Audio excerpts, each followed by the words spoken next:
with the Spurs foul. Should Miami go for the three right away? Just attack the basket. James catches, puts up the three. Won't go. Rebound Bosh. Back out to Allen. His three-pointer. Bang! Tie game with 5 seconds remaining.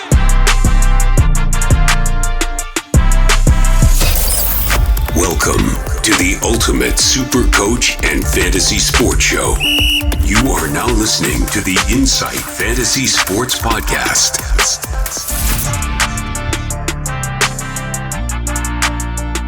Boom shakalaka! Welcome to an Inside NBA show. Peace up, A-Town, or H-Town as it is tonight. It's the Houston Rockets preview with at NBA G Wiz, also known as me, Matty G, and this Matty M, live_my_fantasy. Matty Malley, how you doing, my brother? Fantastic, mate. And as a bit of a tribute to the Houston Rockets, I was going to wear my jersey. I was going to have a nice little Harden jersey, his MVP jersey. But unfortunately, that fit me when I was a fan of Houston, which was about 15 kilos ago. I tried to squeeze in and I just got nowhere. So no treat for you tonight. About squeezes, don't forget you can get absolutely involved with this standard squeeze and use promo code INSIGHT for 15% off on their absolute brilliant range of products. We are talking the Houston Rockets for this show, Matty. These guys, they were a shit show. There's been a bit of a shit show to start the season, obviously, over there. What are we making? What's your early thoughts about these Houston Rockets? They feel like a higher paid shit show. I think there's going to be a lot of TV issues this year. Yeah. But there's going to be fantasy gems in there. So I think I'm going to be more excited about them from a fantasy standpoint than I am about just an NBA standpoint. 100%. Absolutely 100%. They've obviously is a team that's been in a state of flux. They're under new direction this year. And by direction, we mean by old Ime Udoka. Ime Udoka is the new coach of the Houston Rockets. The number one question with these ins and outs is what becomes of the team? Are they a tanking squad or are they a team that wishes or seeks to be competitive at some relevancy for a play-in tournament spot in the Western Conference off the rip? Malley, thoughts on that? A lot of youth, and they've just got a lot of ground to cover. They've got, as you said there, in Ume, they've got a coach that's obviously had some trouble in the past. You look at the team that they've got there, hopefully they're going to lose a problem in Porter Jr., but they've picked up another one in Dylan Brooks. They say he's a good locker room guy. He's just kind of the bad boy on the TV screen, but yeah, they've as you can see here, they brought in Jeff Green, so they've got a little bit of a stabilizing presence. Fred VanVleet's meant to be an awesome locker room guy as well. You can also see that they've got Amen Thompson with the 4th pick. They got Cam Whitmore with the 20th pick. A lot of people think he should have gone earlier, so they thought that was a bit of a steal of the draft, and he showed out at the Summer League and was Summer League MVP. Dylan Brooks. We'll talk a lot about him later. Hometown boy, Jock Landale. Jeff Green, who's done so many stints in the NBA now that he's coming back to teams he's already played for. So is this had to blow the is dust this off his his 8th jersey. stint? Is this his 8th stint? Can he go back in time and get one of those old Hakeem Olajuwon Rockets jerseys? I'm waiting for those to come back. You're talking about Rockets jerseys. Yeah. You need to bring that back and Jeff Green are one of those, and I'll be a very happy man. Can you just imagine, it's not Toyota Center, whatever their center is now, the groundsman rolls out into the car park and he gets his paint stripper out and just tears off the Porter Jr. name. Kevin's gone. And he just underneath it in scratched handwriting is Jeff Green. So Jeff Green's back. Absolutely, he's replaced. He's got a better person than Jeff Green, who, by all accounts and purposes, is one of the nicest guys in the NBA. And you talked about adults in the room, and like how Dylan Brooks is supposed to be a really great locker room guy. That's the reputation that he's had until last year in Memphis. Like last year, something was going on in the water with the Memphis Grizzlies and Dylan Brooks, and he became an absolute heel. If we're talking about wrestlers, this is like NWO type shit. Like painting black on your face, wearing a singlet. It was like, he was never a nice guy like Hulk Hogan was. He was never one of the heroes, but he played that villain role wearing the wife beater singlet kind of thing, we call them just the Bond singlets here in Australia, wearing his chain, starting shit with everyone left, right, and center. Is this someone you want in your locker room, despite how great you were with Team Canada, in a team of young guys who already have chips on their shoulder, like Jalen Green? I guess Kevin Porter Jr. is like addition by subtraction. Yeah. Yeah. And hopefully he doesn't have a place. Well, hopefully he doesn't have a place in the NBA, but more so, hopefully he doesn't have a place in the Houston Rockets. We'll talk again later how that's going to be beneficial to Armin Thompson. It's going to have a flow-on effect, which could be very positive from a fantasy light. I don't know. I can't answer that question. I guess we'll see. We'll see who he turns out to be. They knew who he was. It's not like they're like, oh, we don't really know what kind of guy Dylan Brooks is. Let's pay him some cash and see what happens. Like, they know what they're getting. This is obviously what they've tried to find. This was a considered choice. This was a very considered choice. You make a great point because Dylan Brooks didn't go off like in free agency very, very quickly. Fred VanVleet, by the way, I love your shout out to Fred VanVleet in the Toronto Raptors podcast that you did with Matty O'Brien. If anyone hasn't heard about the Raptors preview show, go and check that out. His new nickname for me is Dorito because he's corn chip knees because they break apart. So I'm going to call him the Cheese Supreme, Fred VanVleet, the Dorito. The Dorito is his new teammate. He flew off the board. He was one of the first guys that moved in free agency. Dylan Brooks, there was rumors that he was going to be playing over with the Shanghai Sharks.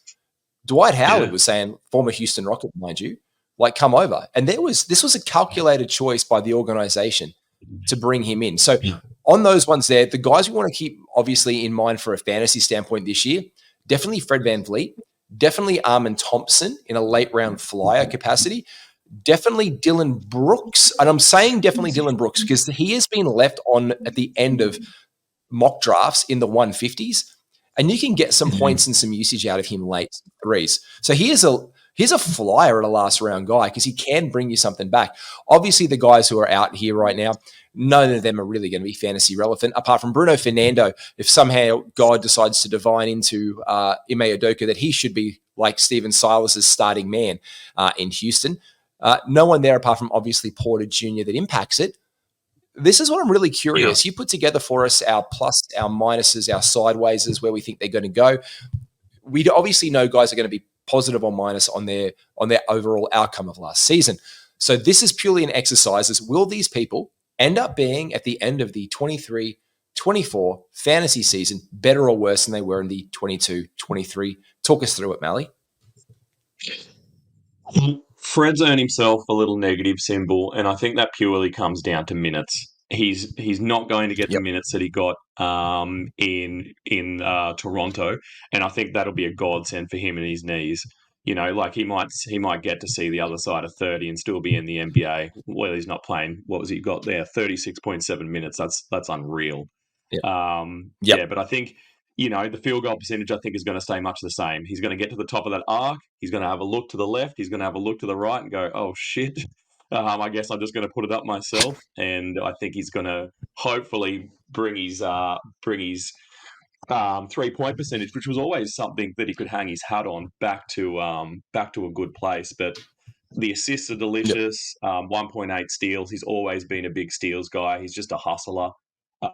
Free throws are perfect. I love his block shots per game. For how I love his block. I love his out of position blocks for a point guard. He's not a big dude, but he still blocks shots for a point guard. Like, he hustles. His ability to recover, a lot of that is his ability to recover off guys gathering for their shot and him getting over the back of it and reading that as a play. It's really like, if you're a young point guard, I mean, this is not fantasy relevant, but if you're a young point guard, watch a highlight compilation of how Fred VanVleet plays to block a shot for a point guard role. But that's very valuable in a fantasy competition when you're getting 7 assists a game. That's 2.5 stocks from a point guard. It's nuts. Yeah. And he's still getting 20 points a game there, 3 threes. Like, the stat line is really quite impressive. I know he's got red there for 4.1 rebounds, but when he's 6 foot nothing, and he's still getting rebounds. And look at the team he was getting those rebounds on. I think the next guy up the ladder from him was about 7'9". How he got a rebound at all is amazing. Tall timbers everywhere. And you're not drafting him for that. So again, this is where eligibility, this is a guy, by the way, who was in the 21-22 season, the 23rd overall pick. Last year, the 24th overall pick. He doesn't move from this end of second round, third round value. So we can't exactly predict him to be anything more or less. He could be minus with less minutes and the younger youth movement that they didn't have there. So, yeah, he could finish 26 or 27, which is down on 23 and 24, which is where he's been the last couple of years. You're bang on. The next one, I've got to ask you, Malley, please. Yeah, go on. Yeah, go for it. You go. I want to know about the last thing about Fred VanVleet. Yeah. I think this is the last thing. Like, if you've had a bit of a play around like I have with fantasy scores, and you take him and you click the field goal percentage button, he just fires up. Like, he was 24th last year with an ADP of 30, and I think he's going to stick much right around there. But he's probably getting to I think you're probably looking at more like the 16, 17 position if you're dealing with field goal percentage. So very relevant. I could probably do that exercise for you right now. What'd you say? Punting field goal percentage? Yeah. For him? He goes to be on a punt field goal percentage build. He's ranked 19 on fantasy scores currently. His change is plus 13. And he goes to be the sixth most valuable player in a punt field goal situation, Fred VanVleet. So, while you're there, punt I can do this on top of that and see what happens. So punt rebounds. He moves into the third. He moves into the third most valuable player. He goes from 19 plus 16 to the third behind two guys, Damian Lillard, Shai Gilgeous-Alexander, Fred VanVleet. It actually puts him in front of Tyrese Halliburton, Steph Curry, and Kyrie Irving on a punt one. And again, if you do want to use fantasy scores, make sure you use promo code INSIGHT. And if you get that, you get $5 off the subscription for that one. An absolutely huge one if you're looking at using Z scores to get the insight. 100% to get the insight onto this one. Jalen Green, mate, I really want to ask you about Jalen Green because you've got him going either way here. Please explain to me how Jalen Green can go either way to you because I see that name and for me, he is one of the Houston Rockets who have burned my soul. Tell me how it plays out in Houston for this year for Greeny. Yeah, well, he's comfortable with the NBA now, which probably, in fact, is maybe a bit of a negative for him because everybody knows what he's going to do. There's no questions. Talking about questions, there's no question about what Jalen Green's going to do when he's got the ball in his hand. He doesn't rebound. He doesn't get assists. He doesn't get steals. He doesn't get blocks. So I don't know if fantasy score lets you punt everything and just leave yourself with points. But, I mean, we really talk about. Did I do that? We talk about cat league. Yeah, we talk about categories, and we play a lot of category leagues. But if you're playing a points league, he's a guy worth considering. Like those areas don't impact him as much, and his percentages don't hurt him as much. But at an end of season ranking of 153, he's probably not going to be someone that you take a lot of chance on in a team that has improved around him. If I punt absolutely everything, he goes up. This is the thing. And this is where it's like empty. He goes from 205. He jumps 171 spots to be the 34th best player in fantasy basketball. If you punt everything apart from points, that's everything. I drafted him late 2 years ago in his rookie season. He came through for me. He had an absolutely incredible run. And I think we're all in love in it. No, we're not all in love. There is this version of Jalen Green that is the after All-Star 21-22 player. And that's what we hoped to see last year. I traded for him off the rip. I can't remember who I gave up. I know it was a package, but pretty decent pick and involved KCP. So I was sacrificing numbers that I wanted because I believed not that the breakout was real, but there was a potential for him. And I ended up just keeping him and benching him sometimes to stop my turnovers, stop my field goal percentage. There were weeks that I managed to creep in front, but I had to bench the guy. But this year with Fred VanVleet and Dylan Brooks in the room, there is a really good chance for him to not turn the ball over as much, for him to have an increased field goal percentage, more open looks, and not be so ISO heavy with him. And that brings us to Dylan Brooks. You think he's going to be about the same as he was last year at the end of the day, which is flirting with end around fantasy value. We look at the guy who was probably the fourth option in the Grizzlies. He's basically, if you look at this list, probably maybe going to actually slip to be the fifth offensive option. It depends what Udoka does with Jabari Smith, and hopefully that's plenty. We'll talk about him in a second. But again, he, as you said earlier on, he's a player that outside the 150, you'll often still find him there. So there's absolutely no rush to pick him up. Don't go early on him because you have like big Dylan Brooks dreams, or you like love a bit of shadow boxing in the hallway or whatever. He's uninteresting to me from a fantasy standpoint. He's very interesting me. What is this dickhead going to do next? Like checklist, but yeah, I'm completely uninterested. I got nothing else to say about him. How about you? Mate, no, look, he's going to provide end of fantasy value. There is every opportunity that he ends up being a very serviceable, dependable basketball player at the end of the day. Like, he's going to play his role in this team. He's going to get you some steals. His field goal percentage was an all-time low last year. Like, that was like this sub 400 Dylan Brooks. His free throw percentage doesn't even make up for it. The threes at a couple clips are nice. The assists is not really there. Average. The steals are one a game. Like, you can get better options. But if you're stuck for points and three-pointers at the end of the day, absolutely, like in the last round or two, especially in a 14 league. If you're in a deep competition, this is a 14-team absolute must-own guy. Like, I had to say it like that. He is a 14-team must-own guy at the end of the day. I want to jump these guys into it because they're not going to be fantasy relevant unless for streams this season. That's just Jashawn Tate and Jock Landale. We love that Jock's got a home. We love that he got paid a substantial amount of money to be there in Houston. To be the backup center to who? Because this is what I want to bring in the next two guys. I don't want to talk about Jashawn Tate. He's irrelevant. I want to talk about Alperen Sengun and Jabari Smith Jr. Because we all know that they went out to get a center. They struck out. Brock Lopez was on the cards. They didn't get Lopez. They're stuck with Sengun. Do we see Jabari Smith Jr. take a jump here to get – like, he was drafted around the hundreds. He finished at 158. In the last days of last season, he was the 101st ranked player in fantasy basketball. Like, he was 100% he was a very viable option. In the last 14 days of last season, he again had another little jump, and he was all around that 100 marker. You see him better. I see him better than being 158 at the end of the year. I see him being relevant. Do we see him being the starting center at some points, depending on matchup? Yeah, I think there's some potential there. They seem really cold on Alperen Sengun, which is a real bummer for anybody who loves fantasy, because he might be. We need to make a list of the most frustrating guys that their fantasy value is so strong, but it's really going to depend on the environment, and it's going to depend on head office.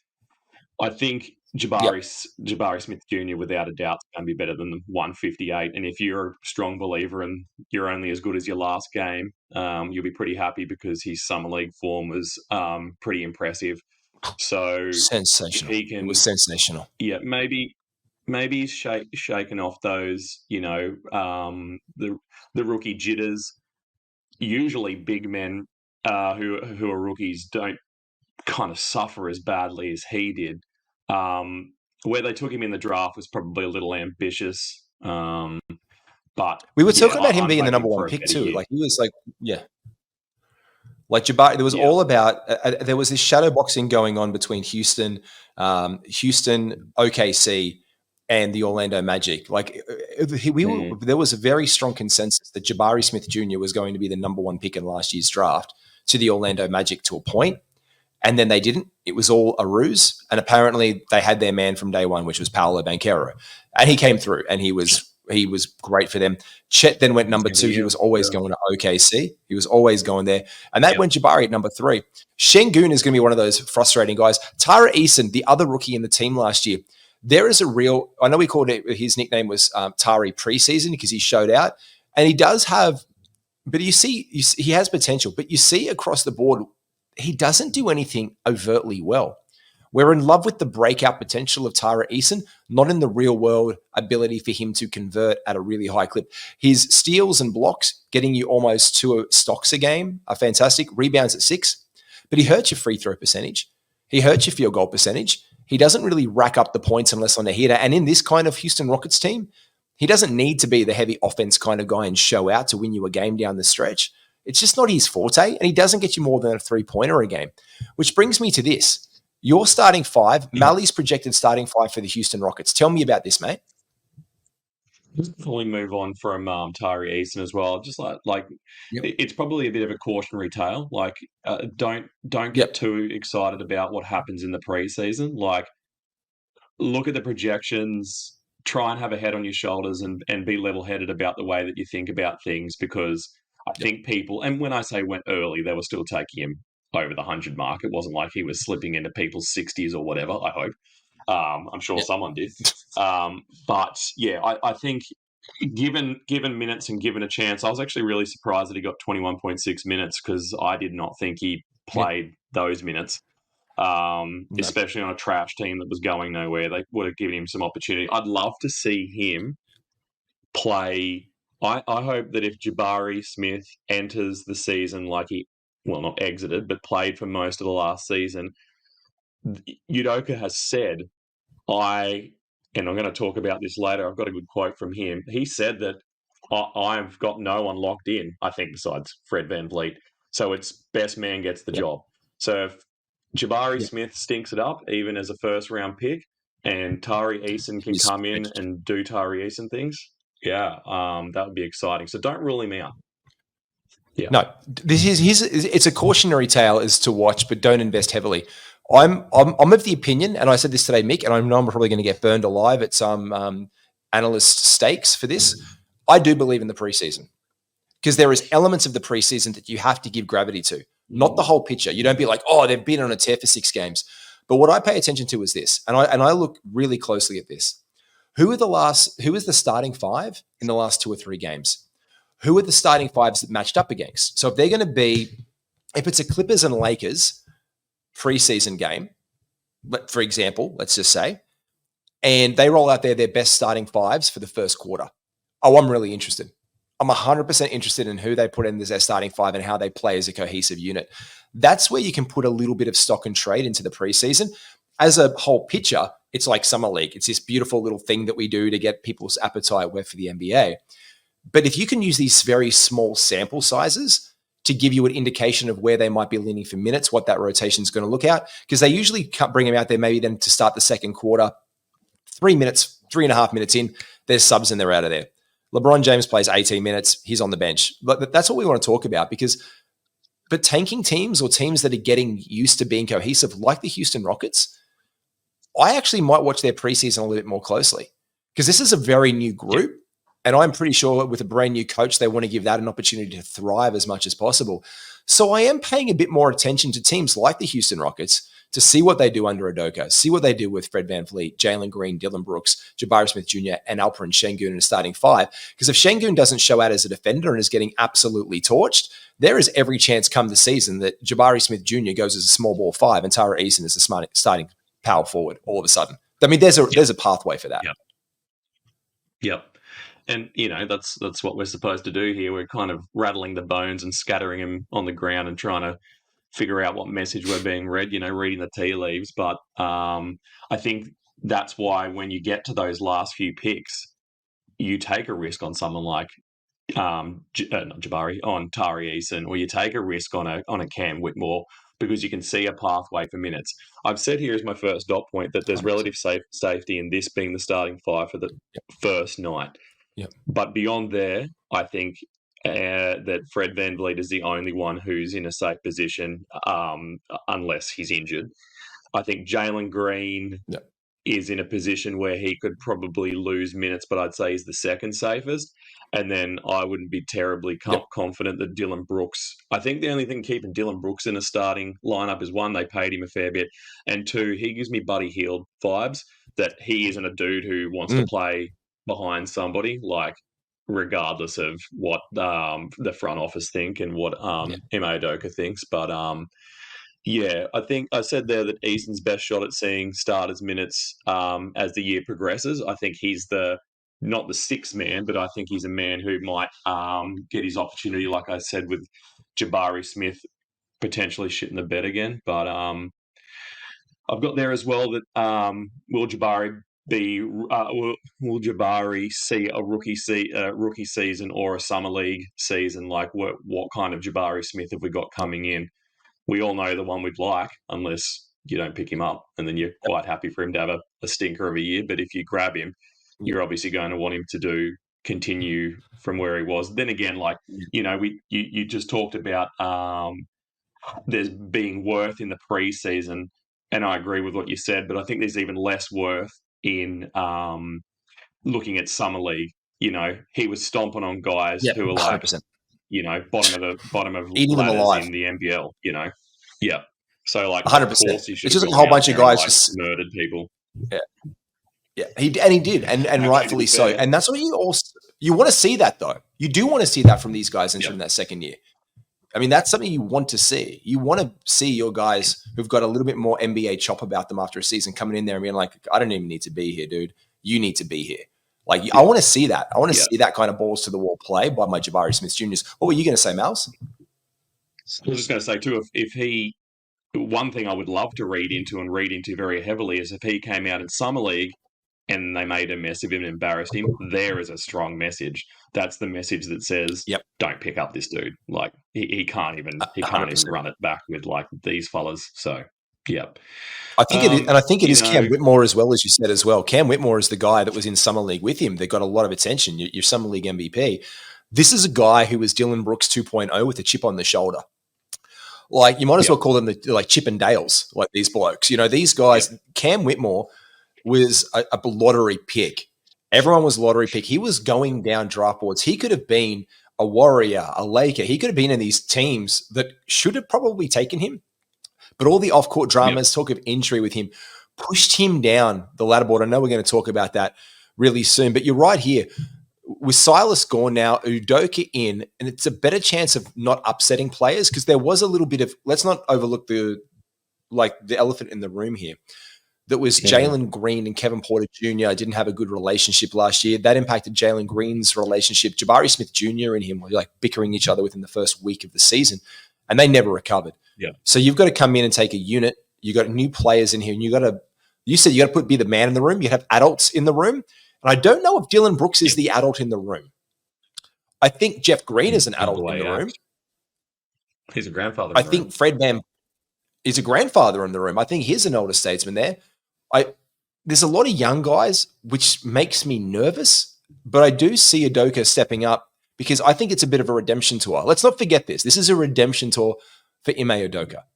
Like, he has got a little like scarlet letter beside his name after what happened in the Boston Celtics. They were very happy to see him go because of that situation. He was widely regarded as the next best coach in the NBA. He was on this next tier of guys who were coming through. Him, his assistant coach, Will Hardy, this new blood of coaching. And he took a team to the NBA finals. And then he was ceremoniously, I'm not saying unceremoniously, he deserved it, didn't deserve it. It's up to people to litigate. But he's coming back on a redemption tour. He wants to show that he can coach and that he can get a team to do good things. And I think that actually plays very heavily into how I view the Houston Rockets and their potential, because Ime Udoka wants to be like, hey, I can coach, and I can coach anybody, and I'm going to coach these kids to be grown-ups and to perform. And Kevin Porter Jr. not being there, that's nothing but goodness, because I want you to talk us through like your thing here, because I would really love to hear more about what Udoka's quotes are and how does it play out for Ime Udoka in this, mate? Just before we go on to that, the last thing I kind of want to say about that previous slide is I really loved your point there. I think that was well said, where you said that like this is a redemption tour all the way through the first 6 players of this team and into their coaching staff, because you've got Fred VanVleet who wants to be the guy. He was kind of in a situation with Siakam last year where there was like driving one of the Aussie garbage trucks, mate. So it was 2 steering wheels and you never really knew who was the guy who was in charge there. 100%. You look at Jalen Green. He's got a chip on his shoulder. He wants to show people that he isn't a one-trick pony. Like, he can do more than just score and drive and just be a freaky athlete. Then you've got Dylan Brooks, who wants to show that he's not like team cyanide. Like he isn't going in and wrecking things, and like he has some value and he is a good defender. I think you want to show that he's more a defender, but I think he probably needs to stay in his lane. You've got Jabari Smith, who doesn't want to go down in the bust list of like, first round rookies who develop into nothing and were a waste of a pick. And then you've got Sengun, who is trying his hardest, it would seem, to show his NBA worth. Like he is something special. Joker said he was special. Joker sees him as someone who, like, is worth talking about. So, yeah. And then into the bench. I don't know. It's probably too late for Kevin Porter That's what he doesn't want to be. He doesn't want to be stupid. He doesn't want to be Alperen Sengun doesn't want to be a dumbass. He's literally come out and said, I don't want to be seen as that guy. People believe in me. I don't want to be someone who people believe in, and I fail them. Like he knows that he is capable. He doesn't want to be stupid. Like people are looking at him like, you can't defend, you can't do this. He wants to get better at the game of basketball, and he profiles as a really good basketball player, apart from that defense. And you can't teach defense. I think defense is something that's very much ingrained. You've got to work on from a young age. But it also is done in the European game. It is done with where he's come from. Like, we know this as Australian basketball players. What did our coaches say? We don't do the same system as like the US system. Like their system of like coming in and they're like little camps and they go and play 6 games in a day. Like that's not what we do here. It's like a very big, long training process. And I think Sengun is very much one of those players that wants to get better. But for me, I think the other thing we got to talk about with this Udoka thing, the elephant in the room in Houston is James Harden.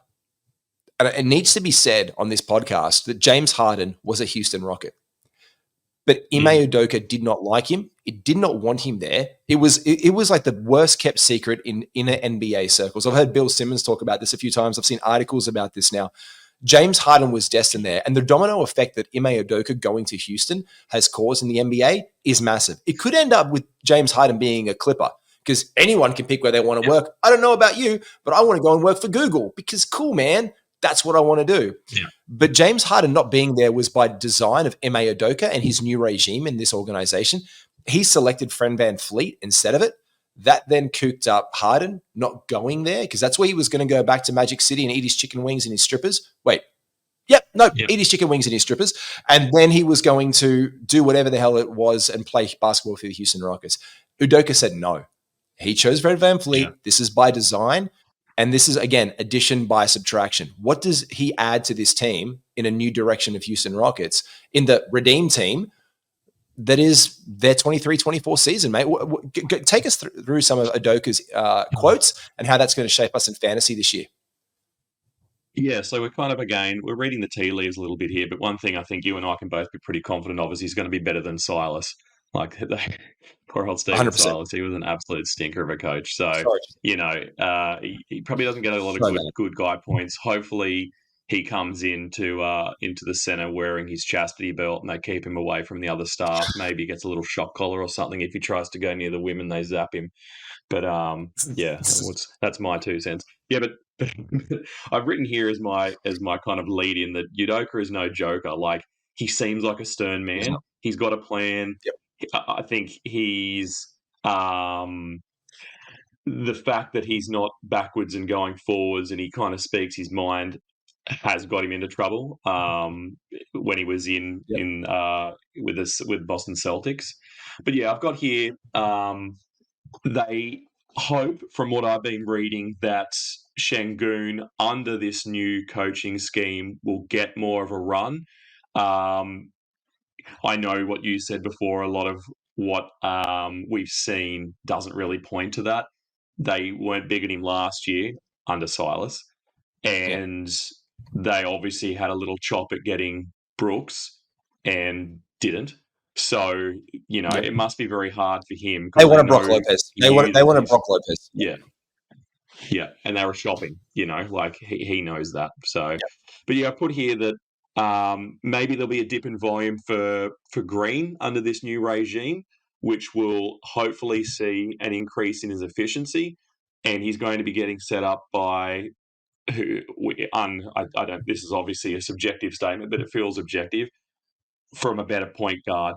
We're moving away from him being out there with Kevin, and now he's out there with Freddie. Like that can only mean good things.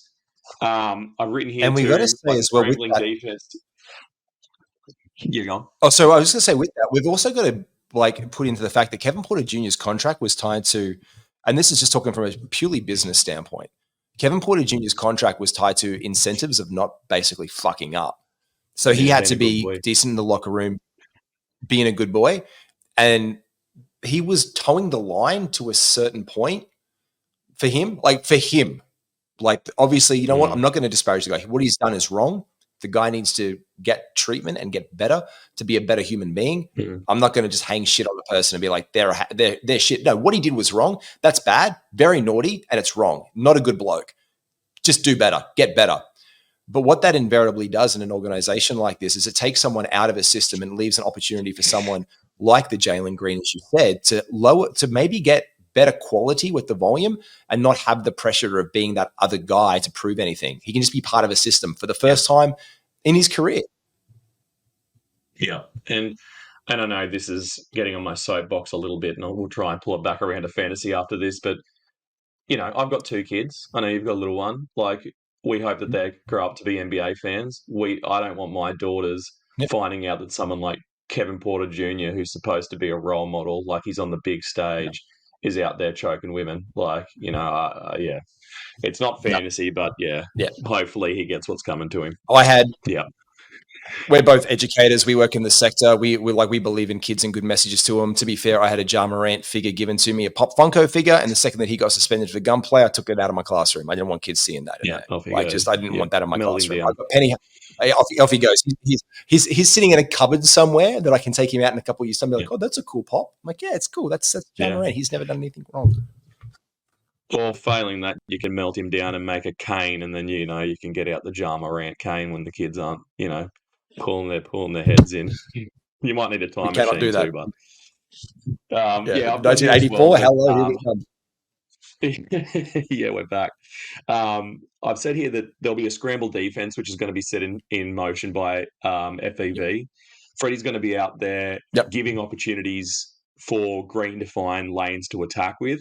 That doesn't really change much from a fantasy point of view. It just makes what he's good at better. So maybe his field goal percentage goes up if he can finish something that's not a dunk. But I've got here that Udoka has been really clear in saying that, and this is his direct wording, was a competition across the rotation.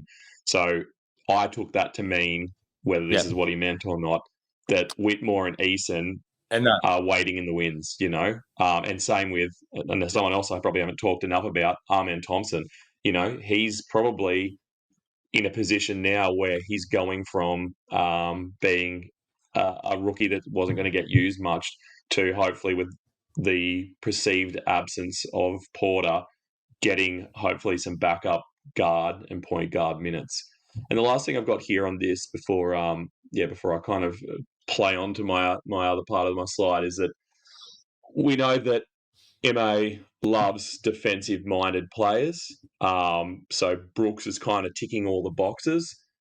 I don't know if this means that they're just going to leave him out there to put up garbage shots. I hope that he has some discipline around that and gives him a bit of a tap on the shoulder when he's out there and going, you're not meant to be shooting the ball. Like, we've got people to do that. You just go out there. You're a terrier. You annoy people. You play good, strong defense. You make shots. I shouldn't be saying this because the dude put up 30 when he was playing in the FIBA World Cup, but so he can score. I just think there's times when he doesn't have to. Just before you go on to there was one other point that I wanted to make here, saying another quote that I took from him as well is he said that we're not trying to have veterans come in and bail us out, and he said after that it's about growth of our young guys. So what does that translate to in fantasy? Probably not a whole lot. It means that Jeff Green's probably not going to see a lot of minutes. But go. No, I'm right there with you. I think that's the perfect quote that summarizes exactly what's going on. I think you've nailed it on the head there. It's not about that. It's about, whoever's going to do the job at the end of the day is going to get the job. It's like and you said it before, it's like everything is a positional challenge. Everything in the rotation under Udoka is up for grabs. And you said, do Thompson and Whitmore get court time? And I think it's a great question you've got here, Malley, because I think they do. It's just how much and when. Like, Amen Thompson is the 4th overall pick. Cam Whitmore is an absolute bucket, and he is a steal at the 20th pick of the draft. Like, these are also guys that fit in perfectly with what they want to do. So Amen Thompson can play point and a small forward position and shooting guard. Like, he can get around. So you said before, if Fred VanVleet gets injured, what becomes of the rotation? So if Dorito knees, Fred VanVleet goes. So Jalen Green hypothetically would move to the point guard spot, one would assume. Amen Thompson would automatically then probably assume the shooting guard role or the small forward role.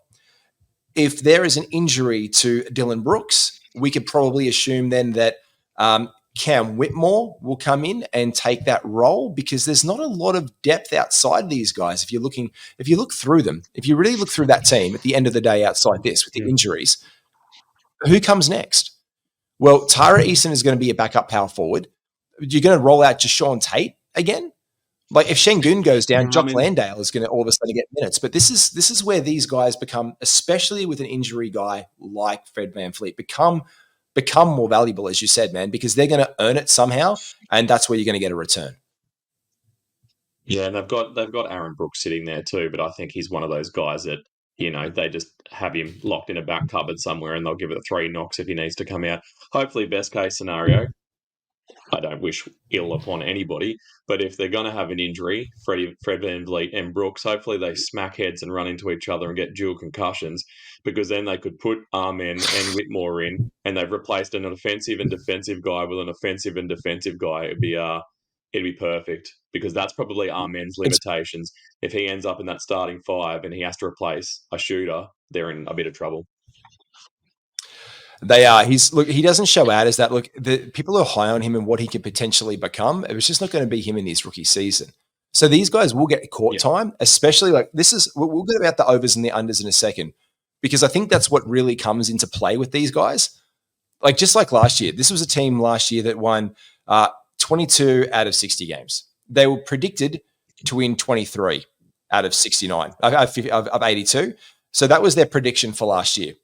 So we could collectively say that the team is better by assumption of 60. How many games did they expect to win? Sorry, whoops. No, you said it before. You said 82. You just were like, I've got to say it somewhere on here. Yeah, I've got to drop it in there. Sorry, I've absolutely blown your trust me. Occasionally, but no, I couldn't get past that.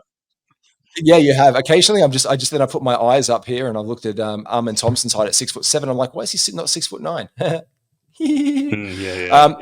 These guys last year, yes. This is how great the Houston Rockets in 22-23 were, according to Basketball Reference.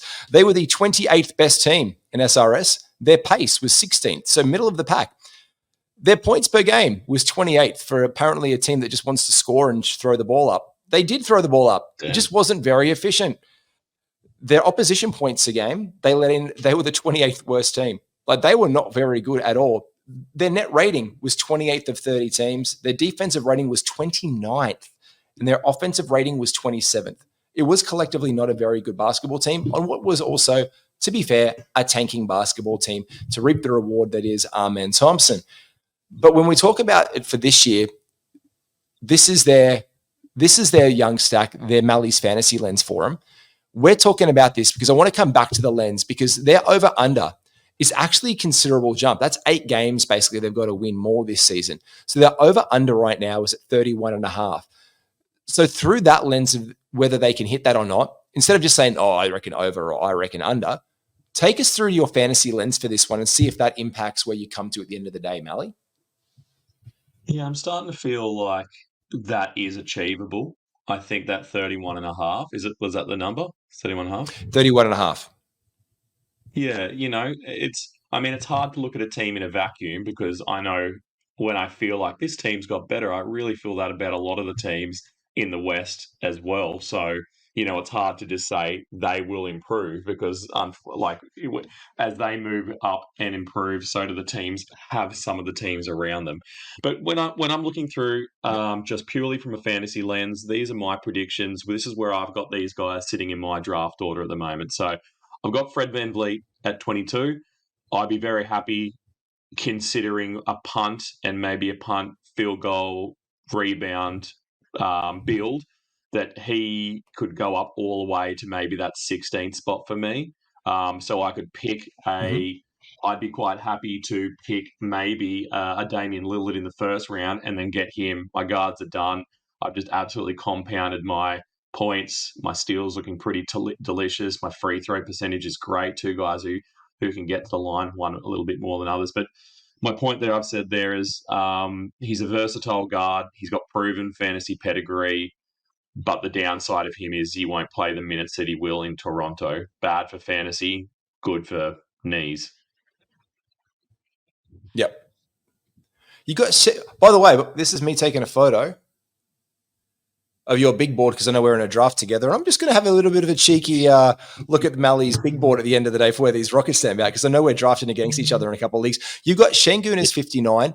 Houston still doesn't seem set on him. Jabari Smith Jr., you do have inside the top 100 this year at 89. Went nuts, as you said. But do you reckon that sour taste, you get value return for him? And if he's sitting there at maybe pick 90-something, if you don't get him, you're going to just pounce on that and see some return? Yeah, again, it's going to have to be in the right build. It'd have to be in a build where I haven't taken another risk. If I've picked up already a Williams, like with his injury history, maybe a couple of rounds before him, somewhere in the 50s or 60s, I wouldn't get a Jabari. But if I'm feeling pretty good about my team and I think, look, I'm a chance here, like I'm watching this draft going, here we go, like this team's shaping up all right, you're going to have these, what's the Americans say, teeter-totter. You're going to have these seesaw blokes that you hope they're on and up when you get them. And he'd be a person that, I think around that 90 position is reasonable. But from the mocks that I've been doing over on Yahoo, I'm not going to have to take him that early. So I think he can sit there for another at least round. You can get 12 deeper than that and still be able to pick him up easily. Jalen Green is a guy who has absolutely soared since the Kevin Porter Jr. news has come out into the 60s, 70s, 80s. There's no real – we were looking at ADPs of him today. He is going to go all over the place, and I think it's a week of just waiting and seeing what's happening and then knowing where you're going to be able to pick up Jalen Green because I saw him go in the 60s in a draft today that we did, and I've seen him go in the 80s. You've got him there adequately placed at 117 based on his hollowness. Basically, the guy's like a donut. It looks delicious, but it's really hollow on the inside. That's his fantasy game. Amen Thompson, you've got coming in there at 123. Right beside, were you just sitting around looking at Houston Rockets to put on your big board back to back there with Amen and Tara? Yeah, I just were trying to cluster guys together, and I think they really have very similar value. They do completely different things, but I think when all's said and done, they're three guys that you're rolling the dice a little bit on. I'd say with this entire team, maybe besides Brooks, because you know what he's going to do, not a big upside guy, but at least, you're going to get what you got last year. And Fred VanVleet, who we know is going to be, at least for another few seasons in the same position, a top 30 guy, even, if things don't go to plan. But Sengun, great player, sketchy fantasy and NBA future. Jabari, potential galore, but he could also, we've also seen hopefully the worst of him. Jalen Green, yes, without Kevin Porter Jr. there, he's going to get more opportunity, but he's only going to get more opportunity to do the things he can do. It's not like all of a sudden he goes, wow, I can rebound and I can pass and I can get steals and I can put the ball through the hoop because Kevin's not here, unless Kevin's been psyching him out in the locker room before the game, which is potential for that. But Amen Thompson at 123, Tari Eason at 124.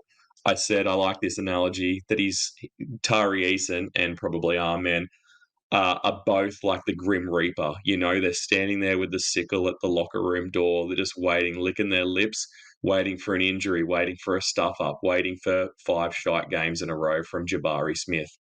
And then they go, Coach, I'm here. Remember me? I'm a young guy who has a future in the NBA. Can I have a little go? So... And that's the same as Cam Whitmore. Cam Whitmore is going to be chomping at the bit with the chip on his shoulder to prove his worth in the NBA, which comes to the 31 and a half games. I am going to take, I think I'm going to go under. Right. I think I'm going to go under. I think they come. I think they improve as a team because that's a win. Oh, you know what? Am I going to go? No, I'm going to hit 32. I'm going to pencil it in as an over. I'm going to say that they're better. I'm going to go. Yep, 32. I think if they're going to hit 32, it's going to be 32, but much higher than that. But I'm going to be shitting my pants in the last week of the season. Yeah. And I know our followers love decimals, and I think this is going to be a decimal that really makes a difference here for me, because at 31, I'd be happy. At 31.5, Yep. I'm not happy. I can't see. No. 8 games seems like a push. I think they've got better. It does.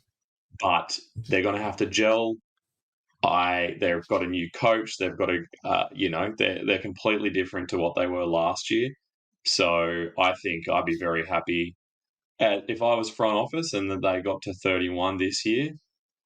Under the circumstances, I'd be pretty happy. I'm going to say 32 because of the chips on the shoulder. And there's some part of me that wants them to do well in this world and to come back after all this negative talk and get to 32. So I'm just saying it's 32. If it gets to 33, if it gets to 35, I'll be shocked and amazed.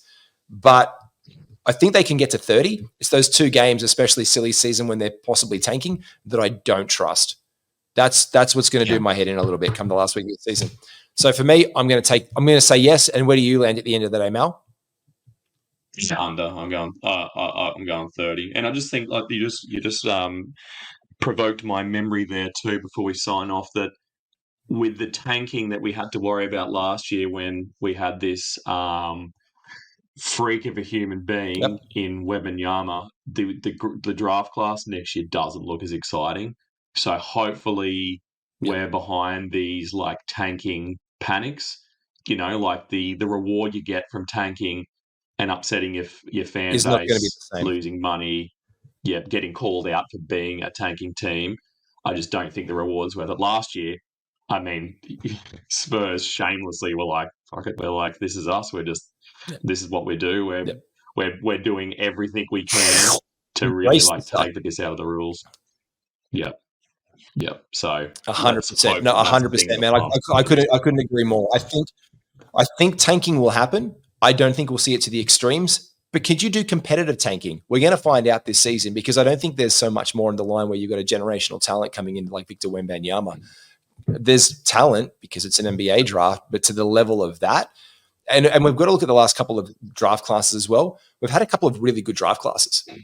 Like we've had those guys, and they generally come in spates and spats, and then there's like 2 guys that are good and serviceable, and there's 2 guys, and then if you look at the history of where they turn out at the end of the day, you get this little cluster, which I feel that we've had. I think we're just on the end of it for now, and they're going to be good players in the NBA, but they're not going to be the superstars. And if you look back in a few years' time, if you look at the last 5 years of draft class, you're going to see the next range of NBA superstars coming from them. You're a superstar. Insight Podcast Network of superstars. I'm just saying that because it's nice to say, and it was a segue. I believe it too. This has been the Insight NBA show. Make sure you like and subscribe and get on it, because Matty, this is huge. We're going to give a punter who leaves their name in the comments below an NBA jersey, a personalized NBA jersey, your team, your number, your way, whatever you want. It could even be a Houston Rockets jersey. We'll oblige you. We don't care how long your last name is. If you're in Adanakumbo, that's okay. Well, I want to see someone's last name so big that we have to go a full circle on the back. I don't want to see that, because I don't know if I can order that directly from NBA.com, is where I'm going to have to order the jersey from. So please, if you do have a long surname like Antetokounmpo, if you could, no, that will fit on the jersey. But if it's any more than that, we're going to have to negotiate. We're just going to have to measure your Kumpo or Anti or Mo at the end of the day. Thanks so much, Matty Malley, for joining us. We'll catch you very, very soon. This has been an Insight NBA podcast. Like, subscribe, put your name in the comments. Make sure you get part of the competition. Take care, everyone.